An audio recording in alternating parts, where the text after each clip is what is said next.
I wanted to be with you alone and talk about the weather.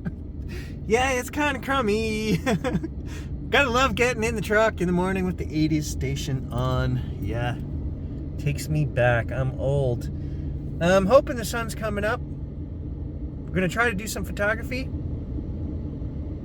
Not much else to say. Just gotta get out there and do it.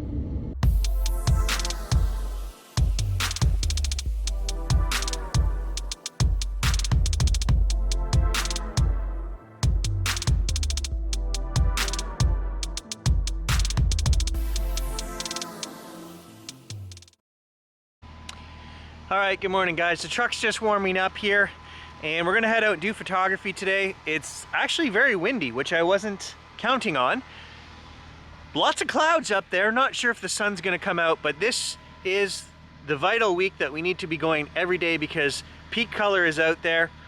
And as I told you guys in the last video, the leaves are coming down whether they've changed or not. A good windstorm and fall will be here, no more leaves. So I've told you guys before, to get those creative juices flowing, the first thing you need to do is have your cameras out. So I'm gonna set them on the seat beside me like I always do.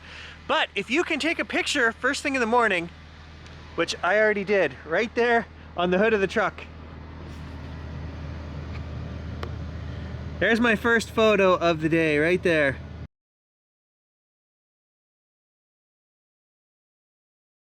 If you can get that camera turned on and the creative juices flowing, do some framing, get a picture or two, then you're in the mode ready to go. I find sometimes, quite often, if you're hiking and your gear is in your backpack, you won't take any photos.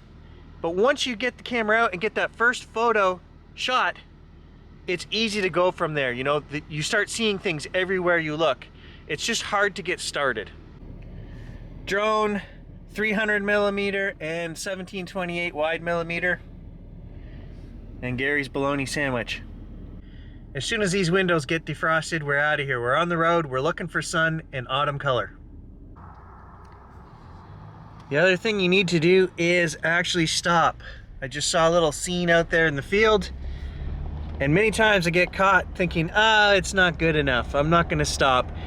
It's hard early in the morning like this because there's a lot of traffic, a lot of people going to work, but you have to do it. If you see something that catches your eye, your interest, you have to stop and take the photo. It may not end up being anything, but you at least have to explore that possibility.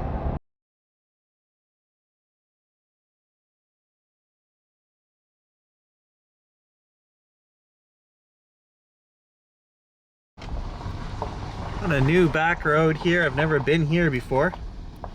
No idea where this goes. It looks like it's kind of turning into a four-wheeler trail though. It's always a toss-up for me doing these driving adventures versus getting out and walking. The driving, I can cover hundreds of kilometers and look for scenes, you know, while the light is good, look for wildlife out in the fields. But there is a detachment to it. When you're driving along, you're restricted to what's here on the road line. It's a toss-up. Oh, there's some deer actually. Whoa, deer out in the field.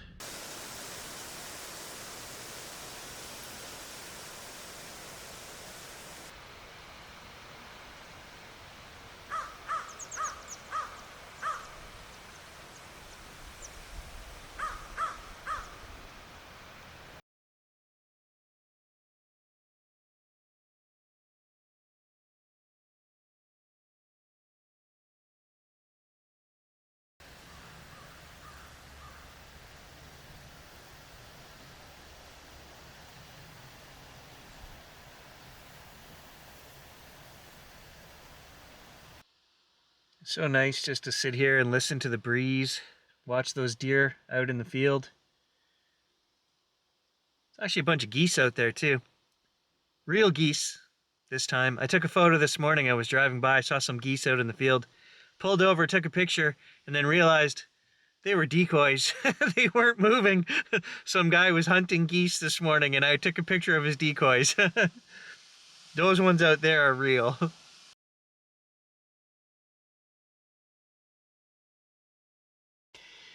So in order to get a little video clip for you guys of the deer, I had to put the 2x teleconverter back on the 300. So it is a little bit limiting to be using prime lenses like this. In a way, it doesn't bother me. It takes a few seconds, you know, you got to switch it. The A7R5 has the automatic shutter cover on it, so when you go to switch lenses, the chance of getting dust in there on your sensor is quite a bit less, so that's a good thing. But I'm really looking forward to the new 7200 lens that I ordered yesterday. I did go home and order it. That's going to add quite a bit more versatility, I think, to have that other lens sitting here where we can go from 70 right up to 600 if we put the converter on it and we use the APS-C mode in the camera. That gives us a lot of zoom. And then I can leave the 300 just as a 300 if I want, and I don't have to keep changing those converters in and out. It's just flexibility. That new lens is going to add an immense amount of flexibility from macro range. It will shoot right out of the box. It shoots macro. That's crazy that Sony has done that. I was actually looking at purchasing a new E-mount macro lens because you guys know I love macro, but I'm still using, you know, a 15-year-old lens that I have adapted from my A-mount cameras. So this kind of checks both boxes, that I'm getting a new macro lens and a 7200. I've been in the market for over a year for the 7200, and I've been waiting to see what I was going to buy. It's for other jobs. We're going to use it on this channel, absolutely. So it's a no-brainer for me. It's a very expensive lens, $2,300 plus tax here in Canada, but you know, you'll make that back in 1 or 2 jobs. So not on YouTube. Let me be clear, not on YouTube. At $7 a video, no. But for the other work that I'm still doing for the hospital on the side, the 7200 is a requirement. And, you know, I'm using adapted lenses that don't owe me anything. Do I feel a little bit guilty about that? Yeah, I do. I feel like, you know, I have a lens that will already do that. But there's, like I said, there's so many things about the new lenses, guys. The old lenses are 3.5 pounds. The new one weighs just over 1 pound. The problem is that I have all these lenses that now sit on the shelf that I don't do anything with. You can't even donate them to a school because it's old technology, right? Kids don't want to use that. They would rather use their phone, and if they are getting into cameras, they want the best of the best. When really, you should be learning the old school way. Here's a film camera. You can take one picture at a time. Now go teach yourself to look for that moment, the twinkle in the eye, the smile.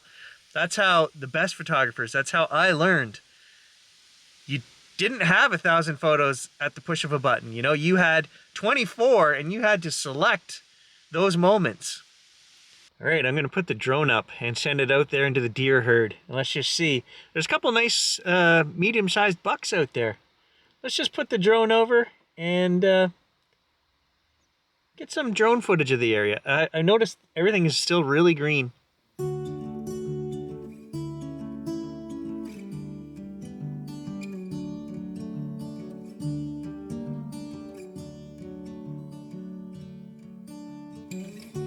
Simple things didn't know I miss until they're gone, and you feel like this, and you feel like this. So hold me close,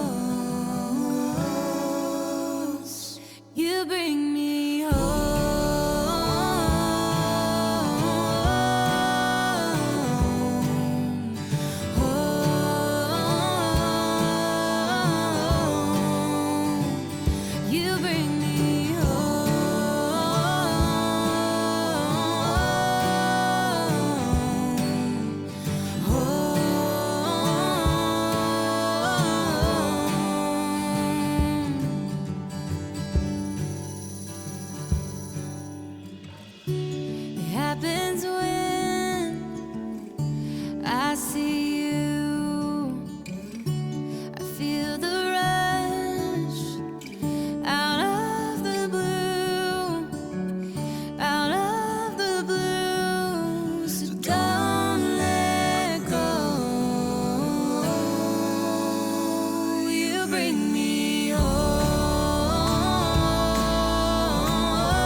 And before I get any of you guys complaining that I'm too close to the wildlife with the drone has a zoom on it, and we were using the zoom. So yeah, we flew over them.